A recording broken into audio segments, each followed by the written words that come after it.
현지 시간 12월 13일 수요일 제28차 유엔 기후 변화 협약 당사국 총회 COP28에서는 파리 협정 채택 이후 최초로 실시된 전 지구적 이행 점검 글로벌 스탁테이 곧 GST를 통해 지구 온도 상승 억제 1.5도 목표 달성을 위한 2050 탄소 중립 이행의 중요성을 재확인했다. 이를 위한 방안으로 에너지 시스템에서 화석 연료로부터의 전환, 2030년까지 전 지구적으로 재생 에너지 용량 3배 확충 및 에너지 효율 2배 증대, 원자력 및 탄소 포집 활용 및 저장, 시커스 등 저탄소 기술 가속화, 저감 장치 없는 석탄 발전의 단계적 감축 등의 내용을 담은 UAE 컨센서스를 채택했다. COP28의 결과를 두고 화석연료를 처음으로 언급한 부분에 대해서는 긍정적인 의견이 나왔으나 화석연료 퇴출, 페이즈아웃, 대신 화석연료로부터 벗어나기 위한 전환, 트랜지셔닝 어웨이 프롬 파슬 퓨얼즈 문구가 담긴 점, 세부 실천 사항의 명확성이 일부 결여된 점 등의 비판의 시각도 존재한다.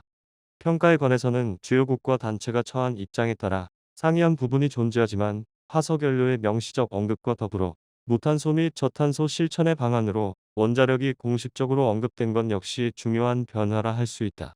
한국, 미국, 프랑스, 영국, 일본 등 22국은 탄소 중립을 달성하기 위해 2050년까지 세계 원자력 발전 용량을 현재의 3배로 확대하는 데 서명했다. 재생에너지 확대 및 에너지 효율 서약에 서명한 110개 국가 대비 서명 국가는 적지만 원자력이 향후 중요한 에너지원으로서의 입지를 다지는 데 있어 COP28은 중요한 전기를 마련했다고 할 수 있다. 2022년 기준 원자력 발전 전기 생산량은 2679테라와트시로 전 세계 전기 생산량의 9%를 차지해 5위를 차지한다. 2016년 11%로 3위를 차지했던 것에 비해 원자력 발전이 전 세계 전기 생산에서 차지하는 비중은 감소했다. 원자력 발전 비중이 감소한 이유는 2011년 후쿠시마 원전 사고 이후 원자력 발전소의 안전성 이슈가 부각된 점이 가장 크게 작용했으며 2018년부터 미국, 유럽에서 가동 원전의 일부를 영구 정지하면서 원전의 역할이 점차 축소되는 흐름을 겪었다. 다만 코로나 이후 각국의 경제 개방에 따른 전력 수요 급증과 러 전쟁에 따른 에너지 및 전력 가격 상승, 탈탄소화의 시대적 흐름 속에 각국은 원전의 역할에 대한 고민을 하기 시작했다. 이로 인해 미국을 비롯해 유럽 일부 원전 비중이 높은 국가들, 중동 지역에서 원전 정책의 우호적인 흐름이 나타나기 시작했으며 원자력은 COP28을 통해 본격적으로 재차 중요 에너지원으로서의 국제적 인식을 회복한다. 그렇다면 COP28에서 중심으로 등장한 원자력 정책 변화로 장기적으로 우라늄 수급이 어떻게 될 것인가가 원자재 측면에서 가장 핵심적인 질문이라 할 수 있다. 향후 원자력 발전 수요와 그에 따른 우라늄 수급 역학은 어떻게 변할 것인가? IAEA는 경년으로 우라늄 리소시즈 프로덕션 앤 디맨드 보고서를 발표해 생산 및 수요에 관한 전체적인 추정치를 제시한다. 2023년 4월 3일에 발간된 우라늄 2022 최신 보고서를 통해 정책 변화에 따른 장기 수급 상황을 살펴보도록 한다. IAEA는 정부 정책의 불확실성을 고려하여 원전 설치 용량의 전망치를 낮은 케이스와 높은 케이스 두 가지로 제시한다. 낮은 케이스 전망은 현재의 시장 및 기술 추세가 지속되고 원자력에 영향을 미치는 정책 및 규제의 추가적인 변화가 거의 없으며 탈원전 또는 원전 축소 정책의 시행을 포함한다고 가정한다. 한편 높은 케이스 전망은 현재의 경제 및 전력 수요 증가율이 계속되는 가운데 기후 변화 완화를 위한 국가 정책의 변화가 나타날 것으로 가정하고 있다. 이에 따라 낮은 케이스는 2040년 원전 설치 용량이 2020년 대비 0.3% 증가한 394기가와트가 될 것으로 거의 변화가 없을 것으로 전망했으며 높은 케이스는 국가 정책 변화에 따라 원전이 72.3% 큰 폭으로 증가해 677기가와트가 될 것으로 예상했다.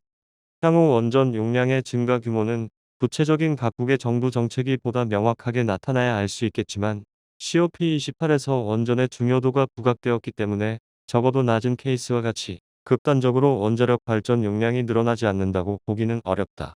한편 IEA 전망치는 보다 공격적이다. IEA는 장기 전망에서 넷제로 달성을 위해 세 가지 시나리오를 통해 각 에너지원별 전망치를 발표한다.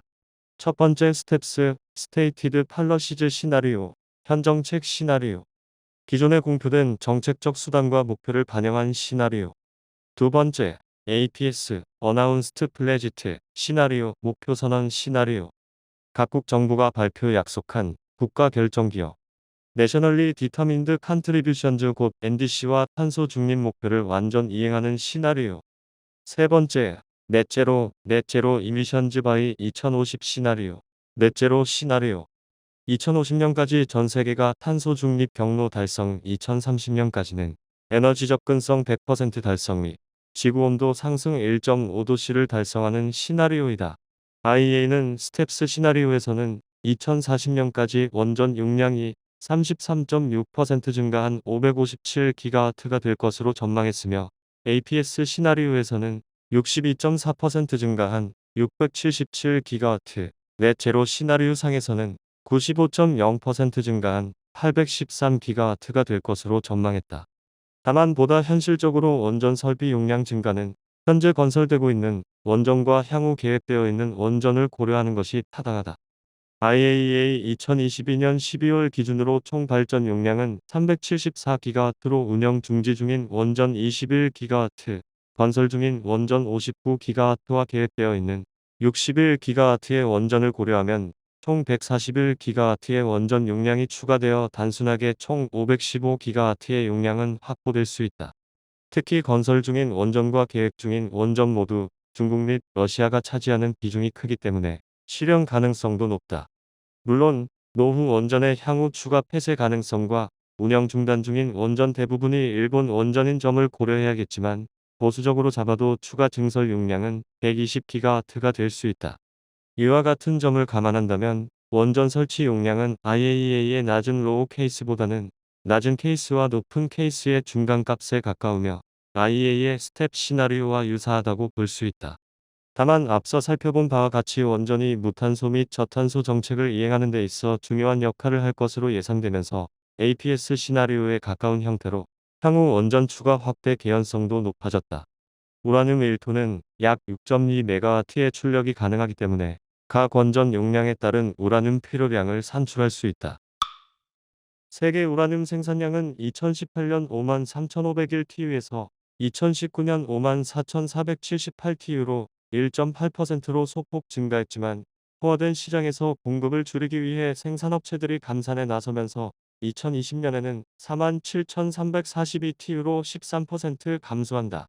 특히 캐나다와 카자흐스탄에서 감산이 가장 많이 이루어졌으며 미국에서도 시장 상황이 악화되면서 여러 광산에서 생산이 중단되자 생산량이 급격히 감소한다. 우라늄 생산량은 카자흐스탄이 전 세계 생산량의 40%를 차지하고 호주, 나미비아, 캐나다가 그 뒤를 잇고 있다. 우라늄 공급은 수십 년 동안 수요를 충족했으며 공급 부족은 나타나지 않았다. 코로나19 팬데믹으로 우라늄 공급이 감소하면서 주요 우라늄 생산업체들이 우라늄 광산을 일시적으로 폐쇄했지만 유틸리티와 해결류 주기 연료 생산업체가 상당한 재고를 보유하고 있기 때문에 단기적으로 수급 문제는 발생하지 않았다. 그렇다면 향후 원전 증가에 따른 장기적인 수급 밸런스는 어떻게 될 것인가?